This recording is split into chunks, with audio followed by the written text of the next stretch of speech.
Hôm nay, Hà sẽ giới thiệu đến các bạn bộ phim kinh dị có tên Máu từ lăng mộ xác ướp.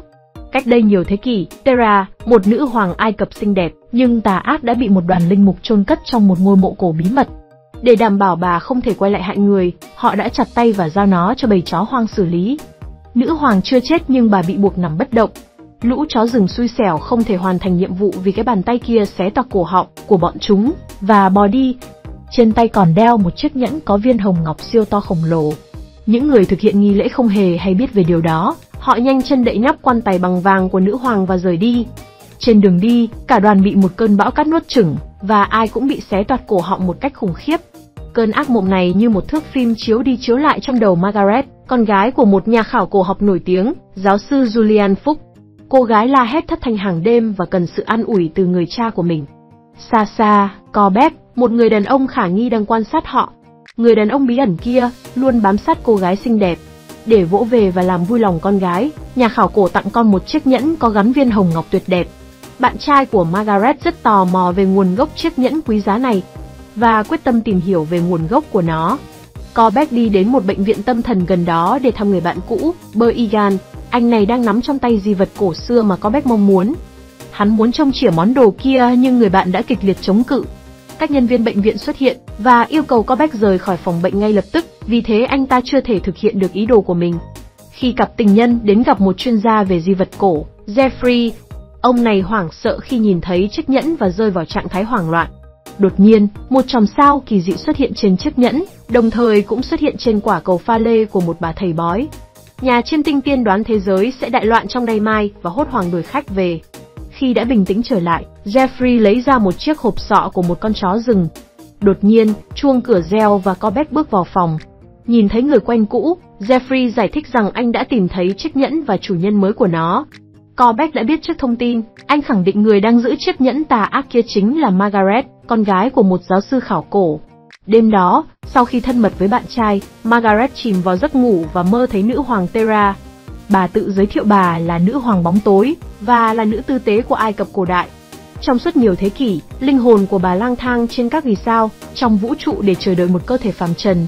Bà nói rằng Margaret là người được chọn và nàng sẽ là người dẫn đường cho mọi người tìm ra lăng mộ bị chôn giấu của Terra.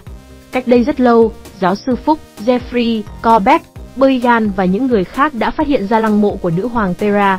Khi bước vào, họ phải đối mặt với một cánh cửa đá. Vị giáo sư đọc những dòng chữ trên đó và biết rằng người nằm trong lăng mộ là người mà lịch sử không muốn nêu tên.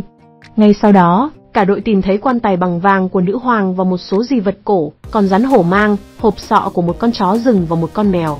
Tò mò, các nhà thám hiểm mở quan tài và nhanh chóng kinh ngạc khi nhìn thấy trạng thái được bảo quản hoàn hảo của nữ hoàng. Họ tìm thấy bàn tay bị đứt lìa của nữ hoàng cùng chiếc nhẫn hồng ngọc. Nhờ các ký hiệu trên chiếc nhẫn, giáo sư Fuchs biết được lai lịch của lăng mộ. Người nằm trong quan tài chính là nữ hoàng Terra. Khi chồng đang ở trong cổ mộ, vợ giáo sư lâm bồn và sinh ra Margaret trước khi chết. Lúc đầu, đứa bé có vẻ đã chết. Nhưng khi bác sĩ đặt ống nghe vào ngực em bé, anh ấy nghe thấy nhịp tim và thở phào nhẹ nhõm khi biết rằng cô bé con còn sống. Sau đó, Margaret tỉnh dậy. Cô cảm thấy có điều gì đó không ổn đang xảy ra. Cùng với bạn trai, nàng nhanh chóng quay trở về nhà. Lúc này, giáo sư Fuchs đi xuống tầng hầm của mình. Thì ra, ông đã bí mật tạo ra một bản sao lăng mộ của nữ hoàng Terra.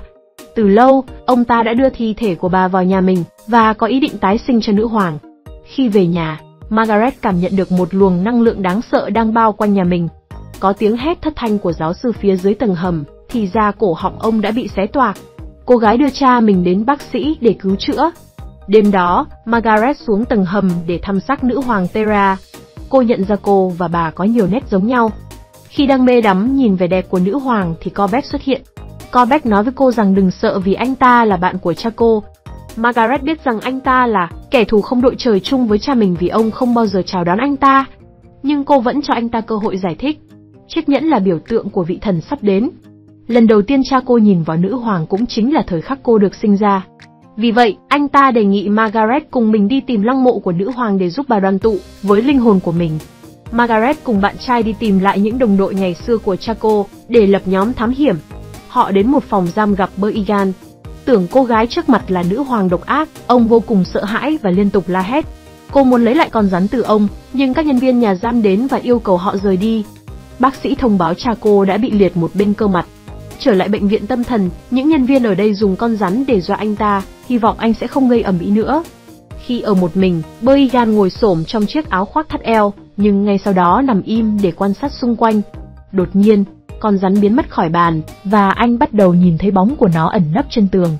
Một lúc sau, cửa sổ bật tung một cách kinh hoàng, tạo ra một luồng gió mạnh làm rung chuyển cả căn phòng.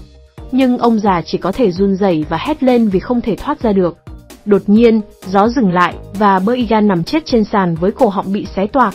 Ngày hôm sau, khi cha tỉnh lại, Margaret hỏi ông về lai lịch của mình và chiếc nhẫn hồng ngọc. Các linh mục đã chặt tay nữ hoàng vì tin rằng, nếu cơ thể của nữ hoàng không hoàn chỉnh, thì sức mạnh của cô ấy cũng sẽ bị phá hủy. Vì vậy, giáo sư đã tặng cho con gái mình chiếc nhẫn như một lá bùa hộ mệnh. Margaret thông báo với cha cô rằng Berrigan đã chết, và hiện vật rắn xuất hiện một cách bí ẩn trong lăng mộ của Tara ở tầng dưới. Khi biết con gái đang hợp tác với Corbett, giáo sư cảnh báo cô ấy nên tránh xa anh ta. Bỏ ngoài tai những lời cha nói, cô gái vẫn đến tìm Corbett. Sau khi bàn bạc về việc hồi sinh nữ hoàng và sử dụng sức mạnh của cô ấy, Corbett yêu cầu loại cha cô ra khỏi đội vì ông đang rất yếu. Khi biết tin Berrigan đã chết, Jeffrey mơ hồ nhận ra có vẻ như nó có liên quan đến các cổ vật mà mọi người đang nắm giữ. Ngay sau đó, anh nghe thấy một số tiếng bước chân và kinh hoàng khi nhìn thấy Margaret. Từ chối giao cổ vật cho cô gái, Jeffrey nhảy qua cửa sổ để tìm đường thoát thân. Anh lỡ tay đánh rơi chiếc hộp, và ớn lạnh khi nghe thấy tiếng hú lớn của một con sói từ xa. Trong khi đó, Margaret rời văn phòng của Jeffrey và tình cờ gặp lại anh bạn trai. Khi vào văn phòng của Jeffrey, anh ta nhìn thấy xác của Jeffrey với cổ họng đầy vết rách và tiếng sói hú đầy đáng sợ. Kinh hoàng trước cảnh tượng này, anh rời đi cùng với xác của bạn mình và nhận ra hình bóng của một con chó rừng đang ở đó. Trở về nhà, Margaret và Corbett vui mừng khi thấy hộp sọ của chó rừng đã quay trở lại lăng mộ. Đột nhiên, anh bạn trai của nàng đến và yêu cầu cả hai chấm dứt kế hoạch nguy hiểm này. Anh muốn cô rời khỏi cùng anh. Nhưng Margaret từ chối, anh ta tát cô và quyết định bỏ đi. Margaret vô cùng tức giận và hét lên một điều ước kinh khủng. Không lâu sau, mọi người phát hiện ra bạn trai cô đã chết khi đâm xe vào gốc cây, với cái cổ bị xé toạc. Cảm thấy tội lỗi với việc mình đã làm, Margaret gục xuống đất. Cha cô lúc này phát hiện tình trạng suy sụp của cô và rất lo lắng. Ông nhờ bác sĩ giúp đỡ, nhưng khi Margaret tỉnh lại cô thấy bác sĩ đã chết. Từ khi nào? Nhìn thấy cổ họng bị rách của bác sĩ, Margaret hét lên kinh hoàng và bỏ chạy khỏi nhà. Rồi như có ai sai bảo, Margaret mò đến nhà của nhà tiên tri để lấy di vật con mèo và giết chết cô ấy.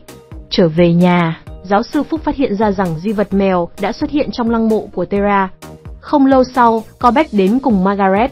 Cả hai quyết tâm triệu hồi linh hồn của nữ hoàng độc ác bất chấp sự phản đối của giáo sư. Corbett bắt đầu nghi lễ và đặt bàn tay đã bị đứt lìa của nữ hoàng vào cơ thể bà ta. Anh ta đọc cuốn sách của sự sống để triệu hồi linh hồn vào cơ thể của cô ấy. Khi đang thực hiện nghi lễ, Margaret đổi ý muốn thoát khỏi kế hoạch điên rồ này. Corbett không thể đọc xong thần chú và cuối cùng bị thế lực tà ác giết chết. Dù chưa hoàn tất buổi lễ nhưng nữ hoàng độc ác đã kịp quay về. Trong cuộc vật lộn để kiếm tìm sự sống, cha của Margaret đã mất. Chỉ còn lại mình cô.